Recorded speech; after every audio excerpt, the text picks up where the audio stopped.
जी, जय हिंद, राधे राधे, जय श्री महाकाल। आज हमारी पहली क्लास है, तो बच्चों को आज्ञा दीजिए। 2 मिनट 1 मिनट का इंतजार करेंगे मुश्किल से, और फिर अपन क्लास को स्टार्ट करते हैं। जी ठीक है, एप्लीकेशन पर भी क्लास हाँ शुरू हो गई।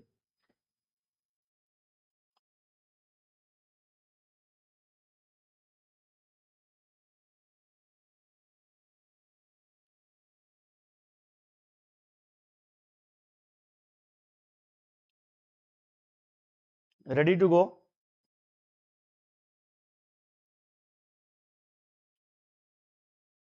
Okay, ready? चलिए,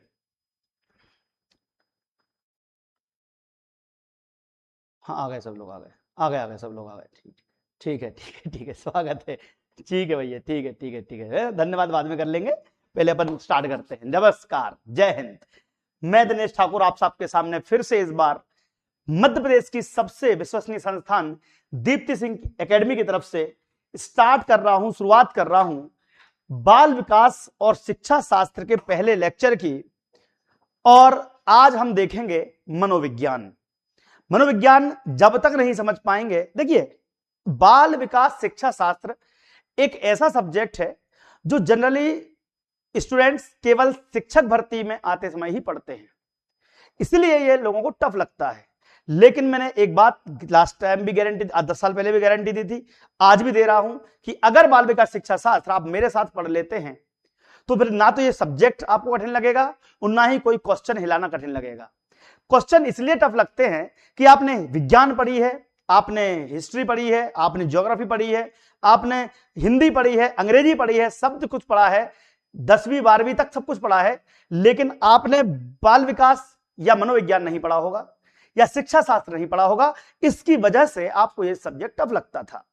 लेकिन अब यह सब्जेक्ट टफ नहीं लगेगा, क्योंकि मैं आपकी जिम्मेदारी लेता हूं कि अगर आपने मेरा पूरा कोर्स कंप्लीट कर लिया और ज्यादा ज्यादा 40-45 क्लासेस आपकी लगेंगी और 20-25 क्लास शिक्षा शास्त्र की, मतलब कुल मिला के 50-60 क्लास के अंदर सब खत्म हो जाएगा और बढ़िया से बढ़िया कंटेंट दूंगा। फिर एमसीक्यू भी कराऊंगा, एमसीक्यू भी रहेंगे इसमें, चिंता मत करो आप, ठीक है, सब बताऊंगा। लेकिन सबसे पहले स्टार्ट करते हैं आज की क्लास की।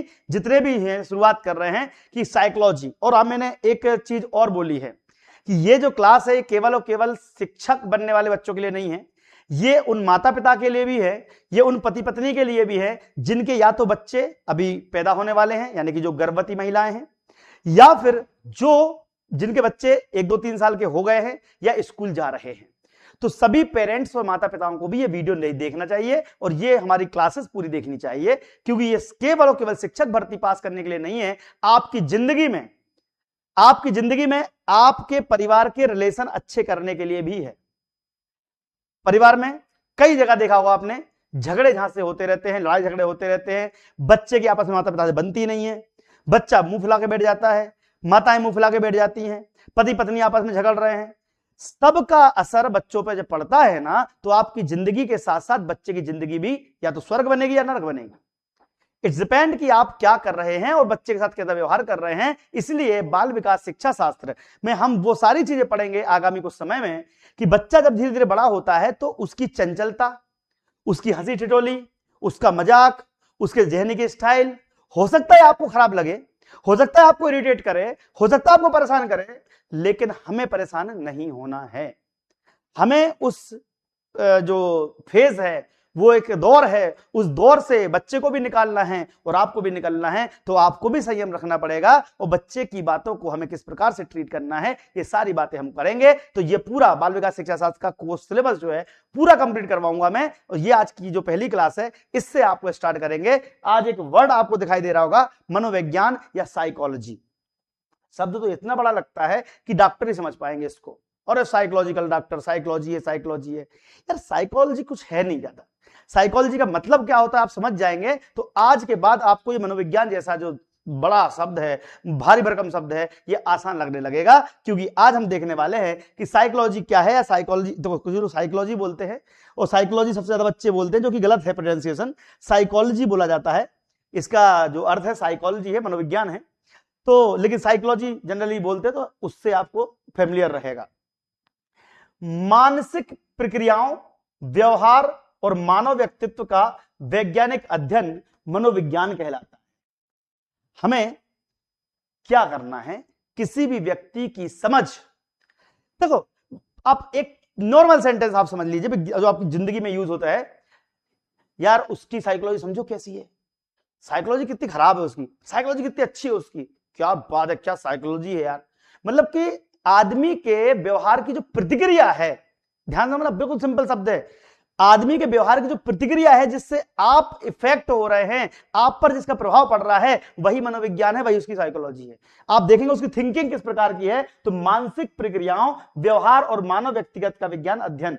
अब ये इतना आसान भी नहीं है जितना आपको दिख रहा होगा, इतनी सब प्रक्रिया थोड़ी है, कई वर्षों लग गए। अब आपको जान के आश्चर्य होगा, जितने भी ये वैज्ञानिक, सॉरी मनोवैज्ञानिक जो हुए ना, उन्होंने कई बार इसकी परिभाषा को रिफाइन किया। पहले कोई परिभाषा थी, बाद में उसको बदल दिया गया, फिर और बदल दिया गया, ऐसे बदलते बदलते आपकी परिभाषा फाइनली किसी मुद्दे नतीजे पर पहुंची है। जो नतीजा क्या निकला है, नतीजा इसका सिंपल सा ये है कि आपका, कहां गया है ये भाई, ये प्राणियों के व्यवहार एवं मानसिक तथा दैहिक प्रक्रियाओं का अध्ययन मनोविज्ञान कहलाता है। यानी कि मनोविज्ञान क्या है, मनोविज्ञान भी एक प्रकार का विज्ञान है जो केवल स्टडी किसकी करता है, इंसान के सोच की, उसके व्यवहार की और उसके दैनिक हाव भाव की।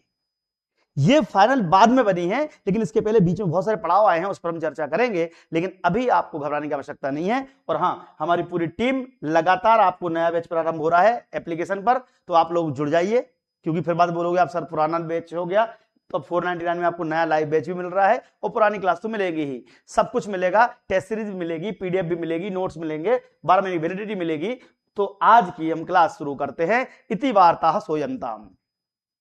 ठीक है, चलिए भैया, क्वेश्चन है कि मनोविज्ञान विज्ञान है जो प्राणियों के व्यवहार। अब प्राणी क्यों लिखा, प्राणी इसलिए लिखा कि हम हर प्रकार के जीव जंतु की स्टडी इसके माध्यम से करते हैं, लेकिन हमें पढ़ना क्या है, हमें पढ़ना है केवल और केवल इंसानों का व्यवहार।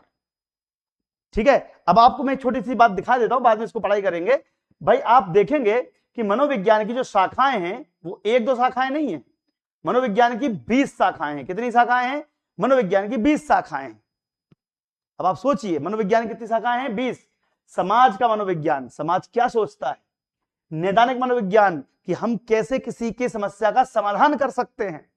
परामर्श मनोविज्ञान, जब कोई टेंशन में होता है तो उसको हमें सहारा देना, बातों से दिमागी सहारा देना, वो भी एक प्रकार का मनोविज्ञान ही है। जब कोई व्यक्ति टूट जाता है, जब कोई व्यक्ति परेशान हो जाता है, तो उसको जो व्यक्ति बोल के बातों से सहारा देता है, वह उसका कौन सा कहलाएगा, परामर्श मनोविज्ञान। हम परामर्श, मैं भी तो आपको परामर्श देता हूं, पढ़ाई कैसे करनी है, कितनी करनी है, कब करनी है, ये सारे क्वेश्चन है। दैहिक मनोविज्ञान, शरीर कैसे आपका वर्क कर रहा है। संज्ञानात्मक मनोविज्ञान, कैसी आपकी सोच है। व्यक्तित्व मनोविज्ञान, आपका नेचर कैसा है, स्वभाव जिसको बोलते हैं, व्यक्तित्व मनोविज्ञान। सैन्य मनोविज्ञान, हर कोई व्यक्ति लड़ाई नहीं कर सकता, हर कोई व्यक्ति लड़ाई कर नहीं सकता, करने के लिए अंदर जज्बा जुनून उसी व्यक्ति के अंदर होता है जिसके अंदर वो क्षमता होती है। हर कोई व्यक्ति पुलिस वाला है, हर कोई व्यक्ति आर्मी में नहीं जा सकता, समझ रहे ना।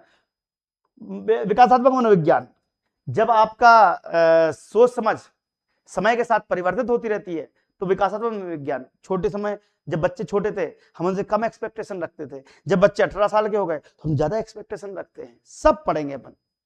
प्रौढ़ मनोविज्ञान, औद्योगिक मनोविज्ञान, पशु मनोविज्ञान, मानव मनोविज्ञान, असामान्य मनोविज्ञान, सामान्य मनोविज्ञान, अतीन्द्रिय मनोविज्ञान, मनोमिति मनोविज्ञान, शिक्षा मनोविज्ञान, ये है हमारे लिए जो आपको पढ़ना है। व्यक्तिगत मनोविज्ञान, प्रयोगात्मक मनोविज्ञान और अन्य संबंधित क्षेत्र, ऐसे कई प्रकार के मनोविज्ञान के कार्य क्षेत्र हैं। मनोविज्ञान कहां कहां यूज होता है, मनोविज्ञान इन सब 20 क्षेत्रों में उपयोग होता है। मनोविज्ञान की शाखाएं इन्हें कहा जाता है। मनोविज्ञान कहां कहां यूज होता है, अगर आप चाहें तो लिख सकते हैं। ठीक है, ये पीडीएफ आपको दीप्ति सिंह एकेडमी के टेलीग्राम चैनल पर मिल जाएगी, निश्चिंत, चिंता मत कीजिए। क्लियर, चलो भाई, अब यहां पर आपको स्टार्टिंग से कुछ बातें जो एग्जाम पॉइंट ऑफ व्यू से इंपॉर्टेंट है वो भी हम कर लेते हैं। ठीक है, चलो भाई, यहां से स्टार्ट करते हैं। मनोविज्ञान में मानव व्यवहार के साथ साथ पशु पक्षियों के व्यवहार का अध्ययन भी सम्मिलित है। मैंने आपसे कहा है ये केवल इंसानों का नहीं है, मनोविज्ञान में पशु पक्षी का अध्ययन भी होता है। बट हमारे जो एग्जाम में आएगा या जो हमें पढ़ना है, तैयार करना है, वो इंसानों का मनोविज्ञान है, क्योंकि हमें बच्चे पर फोकस करना है। आप प्राइमरी स्कूल के टीचर बनने जा रहे हो। प्राइमरी स्कूल के पहले किंडरगार्टन वाले भी हो सकते हैं, नर्सरी वाले बच्चे भी हो सकते हैं, उनको भी आप पढ़ा सकते हो, लेकिन प्राइमरी में पहली से लेकर 5वीं तक पढ़ाना है। तो पहली से 5वीं तक के बच्चों की आयु सीमा बहुत छोटी होती है, इसलिए ऐसे बच्चों के कई बार वो शब्द बोल नहीं पाते, लेकिन हमें उसको समझना है कि बच्चा चाहता क्या है, बच्चा क्यों उदास है, बच्चा क्यों खुश है, बच्चा किस प्रकार से नेचर व्यवहार क्यों दो। कई बच्चे में बिगड़ जाते हैं ना, तो बाद में सुधरते नहीं है। तो बचपन में बच्चे सुधारने की जिम्मेदारी हमारी है कि हम उस बच्चे को समझ पाए कि आखिर ये क्यों गलत बिहेवियर कर रहा है या क्यों क्रोध कर रहा है, क्यों मार रहा है किसी को। वो सारी जानकारी होते हुए हम क्या करेंगे, इसको कंप्लीट करेंगे, और वही चीज हमें पता चल जाए तो हम अच्छे शिक्षक बन जाएंगे।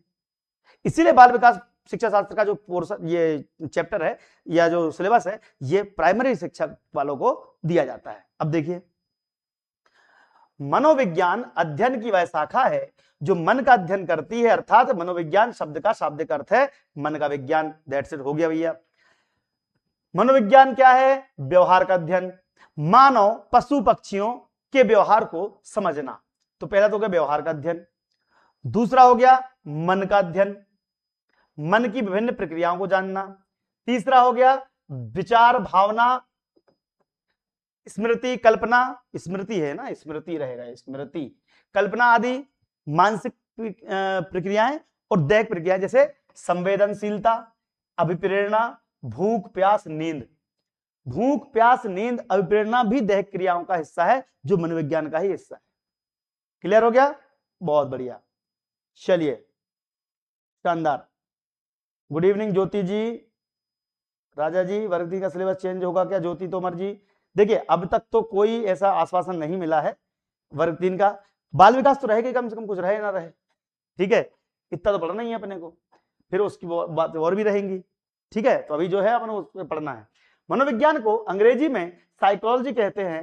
साइकोलॉजी शब्द की उत्पत्ति ग्रीक भाषा यूनानी भाषा के दो शब्द साइकी और लोगस, दो शब्दों से मिलकर बनी है। कभी कभी आए क्वेश्चन तो ठीक है, नहीं आए तो हमें तो पता होना चाहिए। साइकी और लोगस, साइकी मतलब आत्मा, लोगस मतलब अध्ययन, स्टडी, ठीक है, नॉलेज।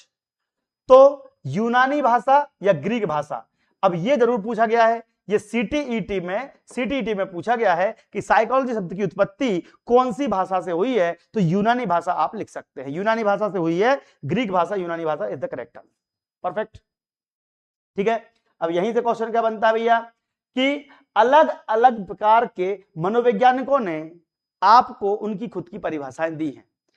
अब ध्यान रखिएगा, जितने भी लोग हुए हैं, ये लोग जितने भी ये परिभाषा देने वाले हुए हैं, अपने मन से जो इनकी इच्छा हुई वो छाप दिया किताब में, और वही बच्चों को पढ़ना पड़ रहा है। लेकिन शब्दों के हेरफेर में ही इनकी पीएचडी कर ली इनने, यानी किसी एक व्यक्ति ने कुछ बोला ना, उसी में एक शब्द आगे पीछे करके नई परिभाषा देके अपने आप को डॉक्टरेट कर लिया इन्होंने। ऐसी हरकतें हुई हैं इनके साथ, मैं आपको प्रूव करके दिखाता हूं। देखो, मनोविज्ञान, क्रो एंड क्रो ने क्या कहा, मनोविज्ञान मानव व्यवहार और मानव संबंधों का अध्ययन है, कुल मिलाकर व्यवहार का अध्ययन है।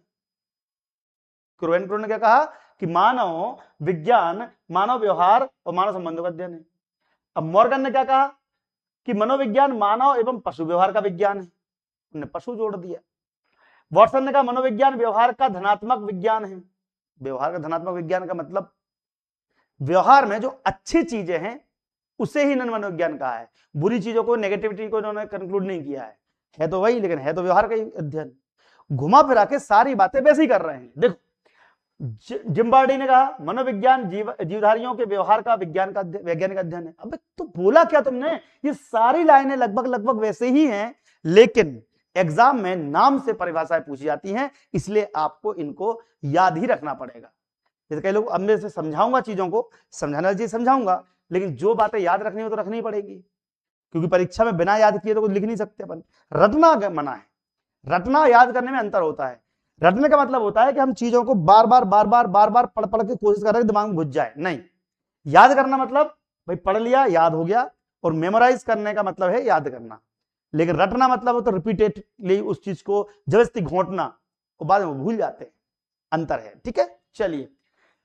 मनोविज्ञान आचरण व्यवहार का यथार्थ विज्ञान है, मैकडूगल। अब यहां यथार्थ लिख दिया, यहां वैज्ञानिक लिख दिया, यहां व्यवहार का विज्ञान डायरेक्ट लिख दिया, संबंधों का अध्ययन लिख दिया, ये क्या है?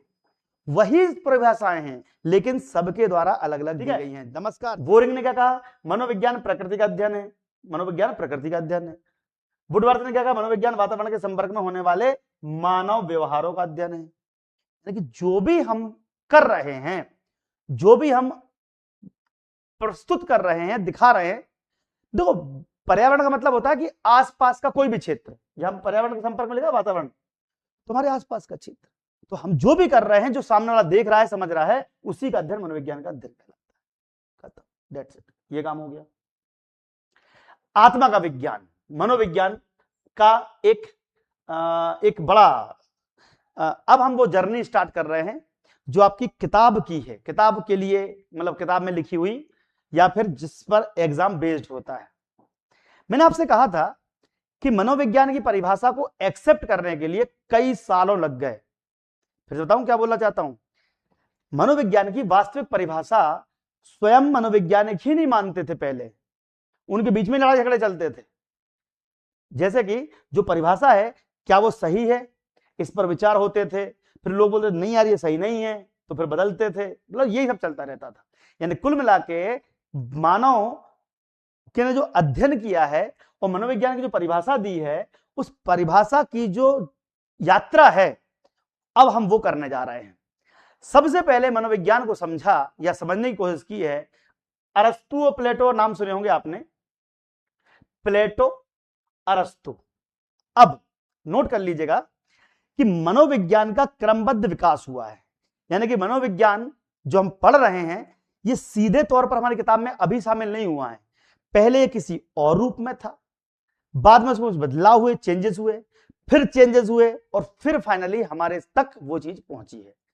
जैसे वर्तमान में हम कोई भी चीज करते हैं तो 10 साल पहले हम उसमें गलतियां करते थे, गड़बड़ी होती थी, उसको ठीक करके हम वर्तमान में सही चीज कर रहे हैं।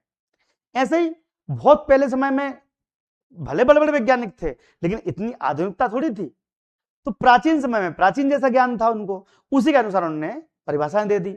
बाद में जब लोग डेवलप होते गए, बाद में जब आधुनिक होते गए लोग, तो उन परिभाषाओं में परिवर्तन हुआ। समझ में आ गया? यस सर लगा दीजिए। यानी कि परिभाषा जो बनी है वर्तमान में वो पहले एक जैसी नहीं थी, बाद में बदली है। शुरुआत कहां से हुई है? ओके लगा दीजिए, एमपी जीके, हाँ ये एमपी वर्ग 3 के लिए है, और एमपी जीके भी पढ़ना है आपको 8 बजे। ठीक है, हो सकता है कि एमपी जीके भी सम्मिलित हो जाए इस बार एग्जाम में। ठीक है, तो वो मैं पढ़ा ही रहा हूं। रात को 8 बजे क्लास रहती है यूट्यूब पे, और 7 बजे रहती है एप्लीकेशन पे। लेकिन अभी वर्ग 3 में सम्मिलित नहीं है, लेकिन कम से कम यूट्यूब की फ्री क्लास तो पढ़ो कम से कम। अगर जैसे ही एमपीजी के होगा तो मैं पूरा कोर्स डाल दूंगा आपके वर्ग 3 के पात्र परीक्षा के सिलेबस में, चिंता मत करो, है ना, अपनी एप्लीकेशन पे। लेकिन अभी आपको जितना मैं फ्री पढ़ा रहा हूं उतना तो पढ़ो कम से कम एटलीस्ट।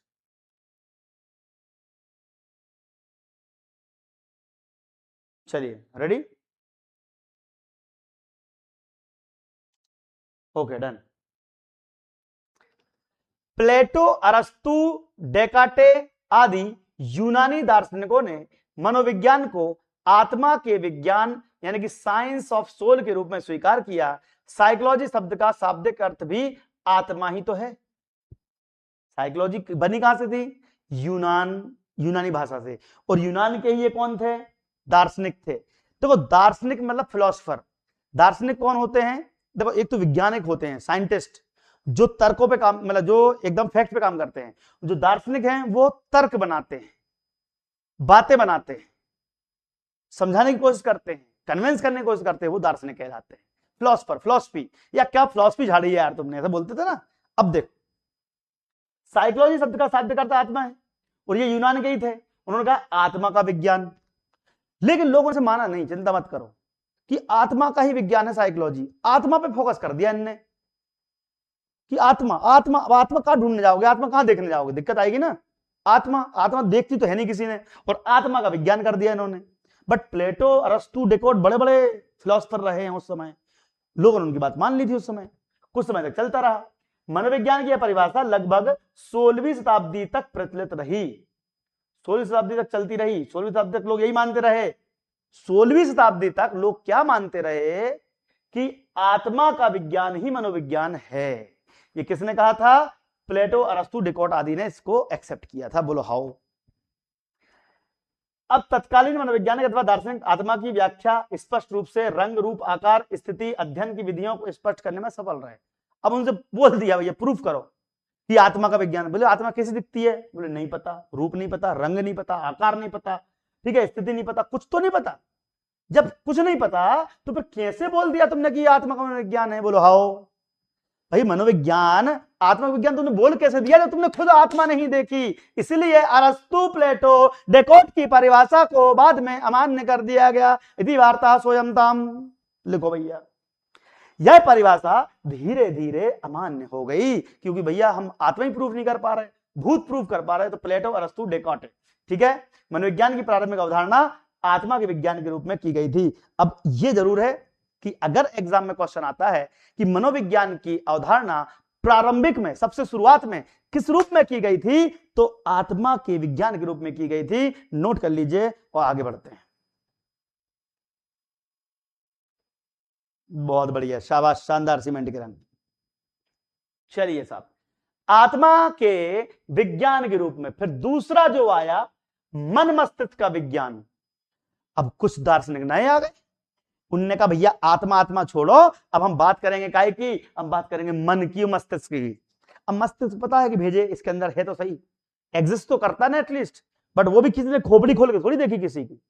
तो मन मस्तिष्क के अध्ययन को इन्होंने बोला मनोविज्ञान। अब इनमें कौन कौन थे, इनके नाम पता कर लेते हैं। तो आत्मा के मनोविज्ञान के रूप में परिभाषा अस्वीकृत हो जाने के बाद 17वीं शताब्दी के दार्शनिकों ने मनोविज्ञान को मन के विज्ञान के रूप में परिभाषित किया। अच्छा, आप लोग भी सोचेंगे कि आखिर हम मनोविज्ञान पढ़ क्यों रहे हैं? मनोविज्ञान इसलिए पढ़ रहे हैं कि हमें बच्चे के अंतः स्थिति और बच्चे की व्यवहार को जज करना है। तो अगर आप माता पिता बनने वाले हैं या आपके बच्चे में छोटे छोटे बच्चे हैं, तो उनकी स्थिति आपको पहले खुद समझनी पड़ेगी, क्योंकि बोलते नहीं है। बच्चा 2-3 साल तक तो बोलता ही नहीं है। जब बचपन में बच्चा बड़ा होता तो 1-1.5 साल तक, 2 साल तक तो बोलते ही नहीं है, ताता मामा पापा करता रहता है, सरगमाता रहता है। लड़की हो तो ताता मामा पापा करती रहेगी। कुल मिला के बालक बालिका जब पैदा होते हैं तो उनकी साइकोलॉजी समझना भी पड़ेगी हमको, क्यों रो रहा, क्यों डर रहा, क्यों हंस रहा, सब कुछ चीज समझनी पड़ेगी। इसके लिए हम ये पढ़ रहे हैं। और अगर बाल बच्चे हैं आपके घर में तो उनको दिखा देना है वीडियो, क्योंकि अभी ये 2-3 कंटिन्यू दिन क्लास चलेगी अपनी, है ना, यूट्यूब पर फ्री क्लास कुछ दिन तक चलेगी। उसके बाद ये केवल चली जाएगी कहां पर? पेड कोर्स में, ये पेड कोर्स में चली जाएगी। और बाकी एमसीक्यू आपके होंगे यूट्यूब पर, जो कि 4 बजे रहेंगे, क्लास हमारी शिफ्ट हो जाएगी। इनमें मध्ययुग के दार्शनिक इटली के पाम्पनोजी और थामरीड, तो देखो पाम्पनोजी और थामरीड का नाम इन्होंने कहा कि मन का विज्ञान है। ये काय का विज्ञान है? मन का विज्ञान है। इनके अलावा लॉक और बर्कली ने भी इसे मन का विज्ञान माना है। तो देखो नाम लिख लेना, पाम्पनोजी, थामरीड, लॉक, बर्कली, ये वो लोग हैं। तो अरस्तु, प्लेटो, डेकार्टे, ये कौन थे? जो बोलते थे आत्मा का विज्ञान है, आत्मा का विज्ञान है, उनके नाम आ जाते हैं। ऐसे ही बस याद रखना है, इससे टफ क्वेश्चन नहीं आएगा इसमें, चिंता मत करो। इसके अलावा किसने माना है मनोविज्ञान मन का विज्ञान है? मन का मस्तिष्क का विज्ञान किसने माना है? तो ये 4 वैज्ञानिक हो गए। परंतु ये भी मन की बातें कर रहे थे, मन की बातें, तो मन की बात तो मोदी जी भी कर रहे हैं, लेकिन कुछ समझ नहीं पा रहा। तो धीरे धीरे क्या हुआ कि परंतु कालांतर मन के अर्थ के संबंध में वह कठिनाई उत्पन्न हुई जो आत्मा के विषय में थी कि मन क्या है। हमारा मन तो चंचल है, मन भी प्रूफ नहीं कर पाई है। जब चीजें नहीं दिख रही थी तो आत्मा से मन तक गए, लेकिन कोई मतलब नहीं निकला। मन विज्ञान भी इनका फेल हो गया, यानी कि मन का विज्ञान मनोविज्ञान कहलाना भी गलत साबित हो गया। इति वार्ता स्वयंताम। 3 वैज्ञानिकों के बाद हम 4 वैज्ञानिकों के नाम इतने ही आएंगे क्वेश्चन, ठीक है। अतः मन की परिभाषा भी अमान्य हो गई, आत्मा भी गई और मन भी गया। इसका किसी ने जिक्र भी किया है, वो क्वेश्चन आ चुका है, दिखाता हूं अभी, चिंता मत करो आप। अच्छा, ये किताब है भैया, ऑर्डर कर लेना, ताकि आपको सारी चीजें आराम से, सारे 6 के 6 सब्जेक्ट इस किताब में, सीटेट एमपीटेट सबके लिए काम आ जाती है। ये 1180 पेज की किताब है, ठीक है, और 50% डिस्काउंट चल रहा है अभी, तो 520 में किताब मिल जाएगी और 100 रुपए डिलीवरी चार्ज लगे, घर पहुंच जाएगी आपके, ठीक है। बहुत मोटी किताब है, इसे बोलते हैं वर्ग 3 की रामायण। सीटेट देना हो और या एमपीटेट देना हो, दोनों में किताब काम आ जाएगी, ठीक है। और रोज शाम 4 बजे अपने को आना है सबको, ठीक है, रोज शाम 4 बजे अपने को आना है। चेतना का विज्ञान, अब तीसरा क्या आया भैया, चेतना का विज्ञान। तो 19वीं शताब्दी में मनोवैज्ञानिकों के द्वारा मन मस्तिष्क की जगह चेतना का विज्ञान कर दिया गया। और चेतना फ्राइड, क्या नाम रहेगा, फ्राइड। इसका व्यापक रूप से इसमें फ्राइड का मुख्य योगदान रहा। और wives, Williams, William Wundt, William James, दोनों विलियम है ना, दोनों William, fried, wives, William James, William Wundt, James Ali और विलियम मैकडूगल, ये 6 लोग दिख रहे होंगे आपको। ये 6 वो लोग हैं जिन्होंने चेतना के मनोविज्ञान को एक्सेप्ट किया, यानी कि मन के विज्ञान को चेतना का मनोविज्ञान माना, मन का विज्ञान नहीं माना, चेतना का। अब चेतना में क्या है, चेतन क्रियाओं का अध्ययन। उन्होंने कहा कि मनोविज्ञान केवल चेतन क्रियाओं का अध्ययन करता है, परंतु मनोवैज्ञानिक चेतन शब्द के अर्थ को वास्तविक रूप से एक मत नहीं हो पाए। अब इनमें आपस में लड़ाई हो गई, चेतना किसको बोलेंगे, जो कॉन्शियस है, जबकि पता चला कि हमारे मस्तिष्क में एक तो कॉन्शियस यानी कि चेतन, जिसको हम मूर्त देख सकते हैं, जिसका रिएक्शन देख सकते हैं, वो चेतन मन है, और एक अचेतन मन भी होता है। तो उनने बोला कि केवल चेतन मन पर ही क्यों फोकस किया जा रहा है, गलत बात। अब चेतन मतलब कि जो जागृत है, जागृत मस्तिष्क की बात कर रहे थे। तो यह देखो, मनोविज्ञान को चेतना के विज्ञान चेतन क्रियाओं का अध्ययन है। इन्होंने क्या कहा था, मनोविज्ञान चेतन क्रियाओं का अध्ययन है। इन्होंने क्या कहा था, इन्होंने सबने यही कहा था, सबने। लेकिन मनोवैज्ञानिक, बहुत सारे मनोवैज्ञानिक बोलते हैं कि चेतन का अर्थ समझाओ, कि चेतन केवल वही चीज है जो केवल जागते हुए, लोग सोते हुए सोचते हैं, सोते हुए भी तो व्यवहार करते हैं, सोते हुए हरकतें होती हैं। तो हमेशा एक ही प्रकार के चेतन मन को नहीं आप डिफाइन कर सकते। परिणामतः यह परिभाषा भी अमान्य हो गई। 1905 में प्रसिद्ध ब्रिटिश वैज्ञानिक विलियम मैकडूगल ने अपनी पुस्तक आउटलाइन साइकोलॉजी के 16वें पृष्ठ पर चेतना शब्द को ही बुरा बता दिया और इसकी आलोचना की। मनोवैज्ञानिक चेतन क्रियाओं का अध्ययन है, ये लोग बोल रहे थे, लेकिन मैकडूगल ने इसे खारिज कर दिया। इसकी पीडीएफ मिलेगी टेलीग्राम पर, ठीक है, दीप्ति सिंह एकेडमी, ये लिखा टेलीग्राम, व्हाट्सएप ग्रुप भी ज्वाइन कर लेना है ना, यूट्यूब तो देख ही रहे हो। आया क्वेश्चन में, ये कहानी लफड़े पड़ गए भैया। इन्होंने बोला कि यार मैकडूगल ने तो मना ही कर दिया। तो ऐसे अब चौथी आई 20वीं शताब्दी के प्रारंभ में मनोविज्ञान के व्यवहार के रूप में स्वीकार किया गया वाटसन, मैकडूगल, वुडवर्थ, स्किनर ने। इन्होंने क्या किया कि हमारी व्यवहार और अनुभूति, किसी व्यक्ति का व्यवहार क्या है, क्या वो सोचता है, क्या रिप्लाई करता है, क्या समझता है, इनका कॉम्बिनेशन है, यानी कि मस्तिष्क और शरीर दोनों के कॉम्बिनेशन का रिस्पॉन्ड ही मनोविज्ञान है।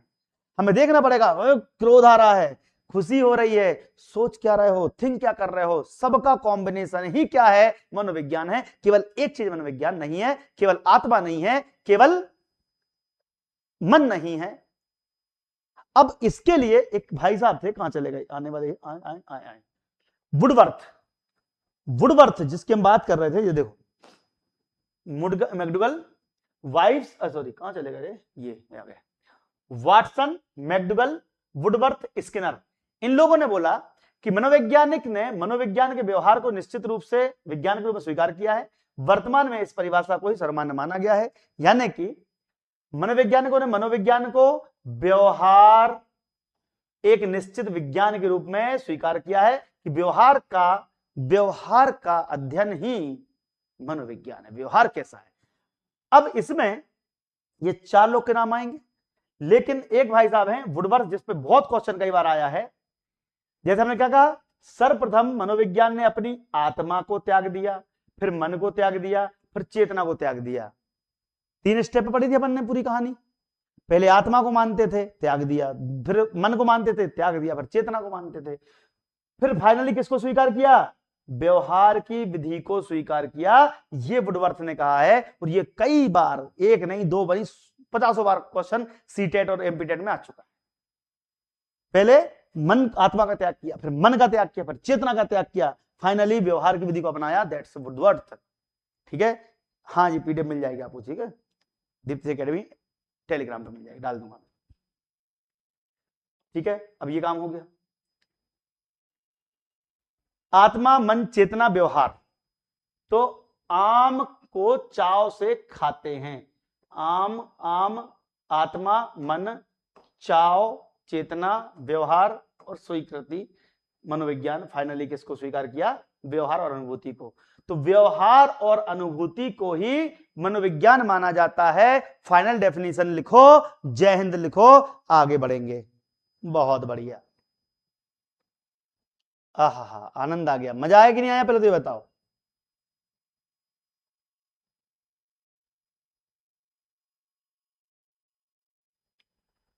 परफेक्ट, क्लियर हो गया? देखो यही काम था। ठीक है, आसान ट्रिक है।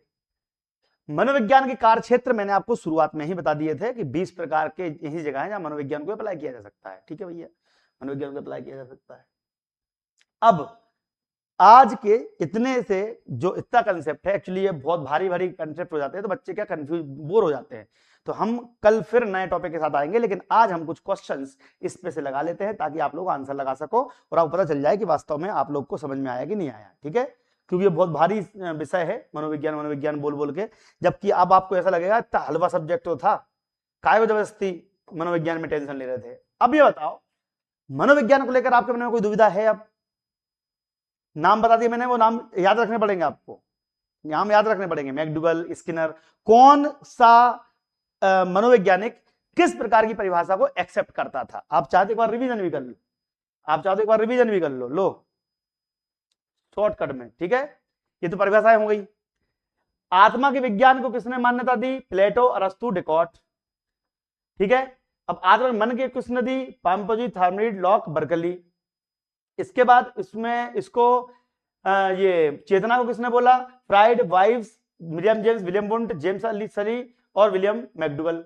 अब विलियम मैकडूगल ने बाद में, इसमें हुआ क्या था कि मैकडूगल अपना उसमें से काटना पड़ेगा क्योंकि मैकडूगल ने इसकी आलोचना की थी।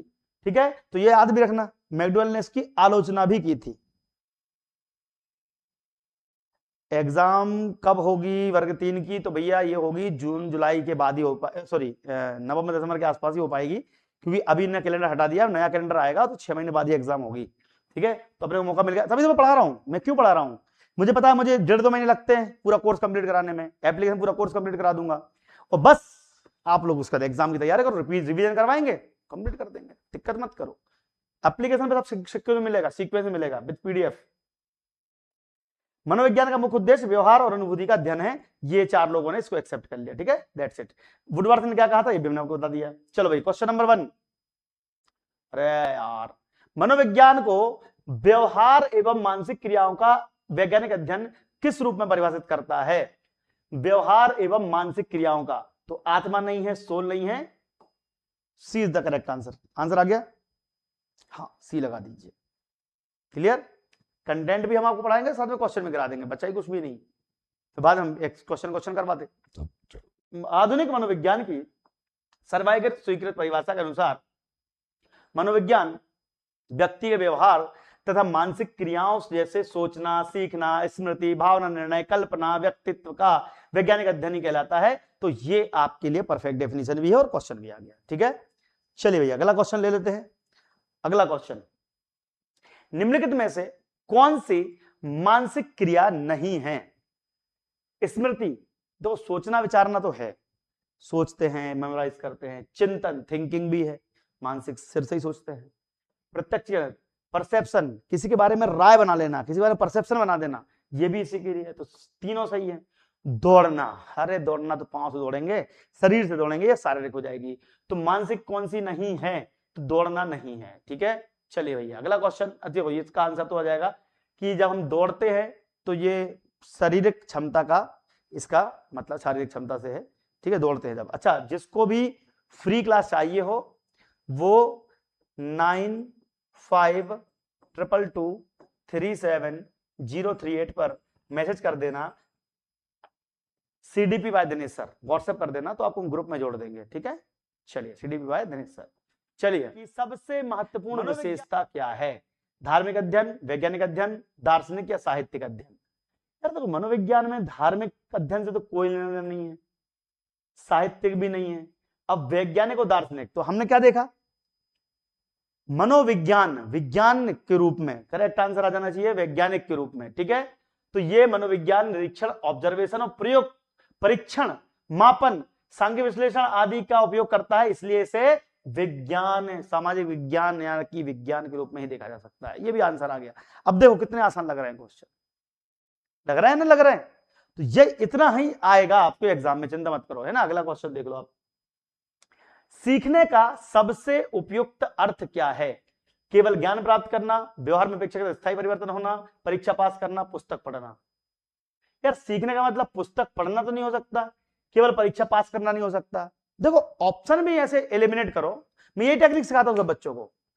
यार देखो, ये तो नेगेटिव माना जाता है, परीक्षा पास कर लो, आजकल तो हम सर्वांगीण विकास की बात करते हैं।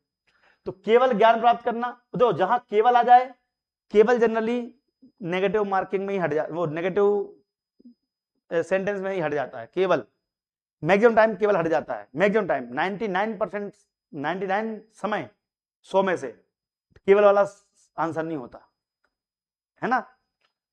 व्यवहार में अपेक्षाकृत स्थायी परिवर्तन, तो देखो अगर हमने कोई चीज सीखी है तो हमारे व्यवहार में स्थायी परिवर्तन हो गया होगा, तो ये आंसर आ गया, व्यवहार में अपेक्षाकृत स्थायी परिवर्तन। B is the correct answer. आ गया,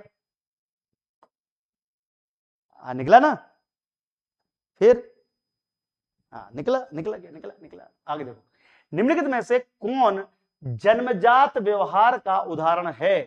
साइकिल चलाना, तैरना सीखना, शिशु का दूध पीना, कंप्यूटर चलाना। निम्नलिखित में से कौन जन्मजात व्यवहार का उदाहरण है? साइकिल चलाना, तैरना सीखना, शिशु का दूध पीना, कंप्यूटर चलाना। देखो जन्मजात व्यवहार कौन सा होगा? साइकिल तो भाई बचपन में नहीं चला सकते आप, तैरना भी बाद में सीखना पड़ता है, शिशु का दूध पीना है, कंप्यूटर चलाना भी बाद में सीखना पड़ता है। ये तो देखो बचपन से सीख के आते हैं, ठीक है।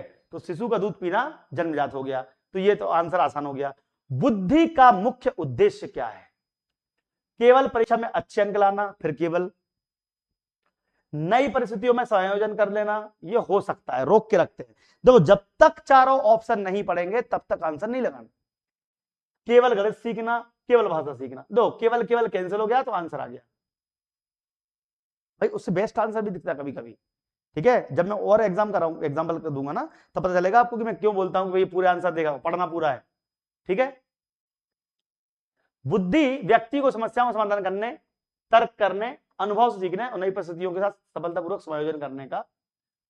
अगर कोई व्यक्ति इंटेलिजेंट है तो जरूरी नहीं वो पढ़ा लिखा हो, बिना पढ़े लिखे भी लोग क्या करते हैं, अपनी बुद्धि से समस्या का समाधान कर लेते हैं। हर चीज पढ़ने से थोड़ी ना सॉल्व होती है। जैसे मान लो क्लाइंबिंग, चढ़ना है, दौड़ना है, फसल काटना है, गेहूं उगाना है, कुछ भी काम करना है, जानवर मारना है, तो भाई क्या उसकी पढ़ाई लिखाई आवश्यकता थोड़ी है। बट कैसे, कब, कैसे करना है, ये इसमें तर्क लगता है, तो ये आपका आगे सफलतापूर्वक समायोजन करने में सक्षम बनाती है। प्रेरणा क्या है? केवल इच्छा, व्यवहार को प्रारंभ में दिशा में वाली आंतरिक शक्ति, केवल पुरस्कार, केवल दंड, केवल कैंसिल, केवल कैंसिल, केवल कैंसिल। तो प्रेरणा क्या है? व्यवहार को प्रारंभ एवं दिशा देने वाली आंतरिक शक्ति है ना मजेदार बात। तो आंसर कैसे निकल भी रहे हैं। प्रेरणा क्या है भाई? हमारे व्यवहार के प्रारंभ और दिशा देने वाली आंतरिक शक्ति। हम प्रेरणा, हम मोटिवेट कब होते हैं? मोटिवेशन कब आता है? जब हम किसी चीज से वो हो जाते हैं। जैसे मैं पढ़ाता हूं, बोलिए नहीं एग्जाम निकालना ही है, हमारे बच्चे एग्जाम पास करना ही करना है, तो करने के लिए क्या करना पड़ेगा? पढ़ना पड़ेगा। पढ़ने के लिए फिर टेंशन हो जाती है तो हम उसको जगाते हैं, आपको मोटिवेट करते हैं, ठीक है। तो ये है कहानी। हाँ, रोज शाम 4 बजे क्लास रहती है। हाँ, रोज शाम 4 बजे, 4 से 5 रहेगी, ठीक है। चलिए, प्रेरणा वह आंतरिक अवस्था है जो व्यक्ति को किसी लक्ष्य की प्राप्ति के लिए कार्य करने हेतु प्रेरित करती है। चलिए भैया, स्मृति का पहला चरण कौन सा है? पुनः स्मरण, पहचान, अधिग्रहण, विस्मरण। स्मृति का पहला चरण कौन सा है? तो रिकॉल तो बाद में करेंगे, पहचान, अधिग्रहण, एनकोडिंग, देखो विस्मरण भी बाद में होगा। पुनर्स्मरण मतलब कि फिर से देखना है। अब यार देखो, सबसे पहले तो रिकॉग्नाइज करना पड़ेगा ना, आइडेंटिफाई करना पड़ेगा पहले, सबसे पहले एनकोडिंग बाद में। तो सबसे पहले क्या आ जाएगा, अगर हमें कोई चीज याद करनी है तो सबसे पहले तो उसको देखना पड़ेगा, सबसे फर्स्ट लुक देखना पड़ेगा। और पहली बार देखने को हम ऑब्जर्वेशन बोल सकते हैं या रिकॉग्निशन बोल सकते हैं। ठीक है, परफेक्ट, क्या बात है, आंसर लेट लेट आ रहा है बाबा, हैं? देखो एनकोडिंग है,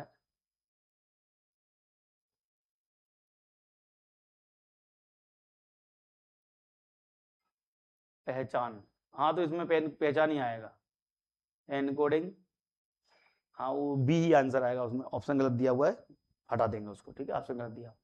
विस्मरण, फॉरगेटिंग का सब, या फिर इस पे अपन बहस कर लेंगे, ठीक है, इस पे अपन एक बार वो देख लेंगे, तथ्य देख लेंगे, इस पे देख लेंगे, क्योंकि अगर स्मृति के मुख्य चरण ये हैं तो पहला अधिग्रहण ही आएगा, यानी कि पहला जो मैंने छोड़े थे ना, पहला ये दूसरा ये, लेकिन अगर पहचान नहीं है तो स्मृति में 1 2 3 जो आते हैं लाइन से, तो ये एनकोडिंग आंसर सही रहेगा, एनकोडिंग ही लगा लो आप, अभी एनकोडिंग लिख लो, ठीक है, इस पर हम बाद में चर्चा कर भी लेंगे क्योंकि समय कम है, दूसरी क्लास में बच्चों को जाना भी है।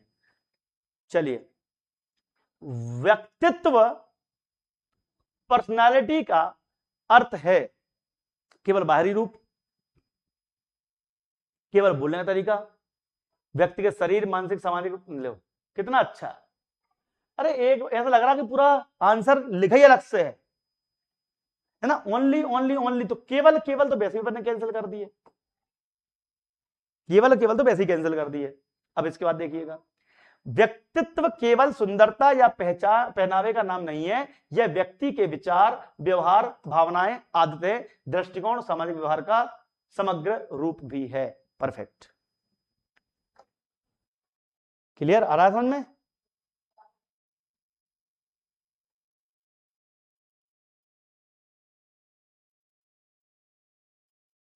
समझ में आ रहा है ना? ओके लगा दो। पेड मेंबर्स, जितेंद्र जी, ज्योति जी, सुनील जी, बामनिया जी, सब लोग, हाँ ठीक है, करेक्ट आंसर आ गया।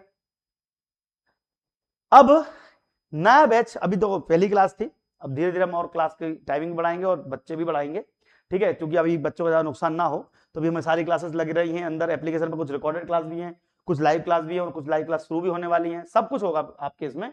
और पात्रता परीक्षा की बात करें तो 499 का इम्पीटेड वर्ग 3 है, ये आपकी बुक है, और दीप्ति सिंह एकेडमी नामक एप्लीकेशन को आप डाउनलोड कर लीजिएगा ताकि आराम से आप घर बैठे तैयारी कर सके, ठीक है। और इसमें अभी ऑफर चल रहा है 499 का, बच्चों को बता देना अपने दोस्तों यारों को, ताकि वो भी अभी इंक्लूड हो जाए, बाद में ये 499 की जगह पे 999 का हो जाएगा। जय हिंद, जय भारत, उम्मीद है आपको क्लास समझ में आई होगी, और वीडियो को शेयर भी कीजिएगा। अब मैं ये पीडीएफ को डाल